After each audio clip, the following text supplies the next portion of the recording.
Who is God? Now, this is the most foundational question that we can ask. It's a question that invites us to consider the nature of all that is and all that's true. It's a question about good and evil, about beauty and being. And there's a sense in which I guess we could offer a million responses to this, but no one come close to answering this question. Defining God, that's like trying to count to infinity. Well, you're never going to get there. In his classic work, The Confessions, Augustine describes God in superlatives, excessive language, like God is most high, utterly good, utterly powerful. He says that God is perfection both of beauty and strength, both stable, unchanging, and incomprehensible, creating and nurturing and bringing all the way to maturity. And then Augustine realizes, and I'll quote from him here, he says, "But in these words, what have I said? My God, my life, my holy sweetness, what has anyone ever achieved in words when he speaks about you?" And then I love the last line he says, "But woe to those who are silent." We're not intimidated by this question, even if we can't answer it.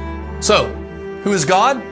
For me, one of the most profound answers to the question is the one that Scripture gives us in 1 John chapter 4.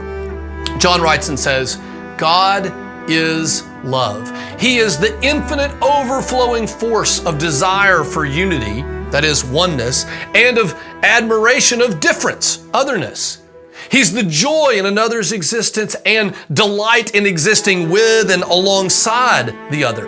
Yet Christians believe that God is not merely a transcendent impersonal power like the Force or something from Star Wars. Christians believe God is a person possessed of that power. God is both love itself, and He's also one who loves. He's the fount and the source of all love, the animating spirit of all love.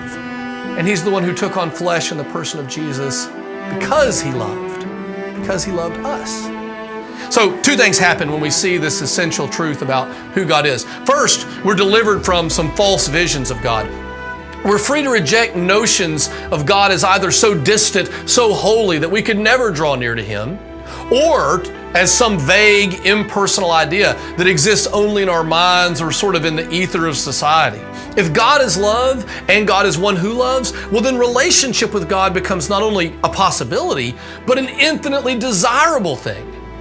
Secondly, this essential truth, God is love, puts us in a better position to begin answering further questions. Questions like, who are we?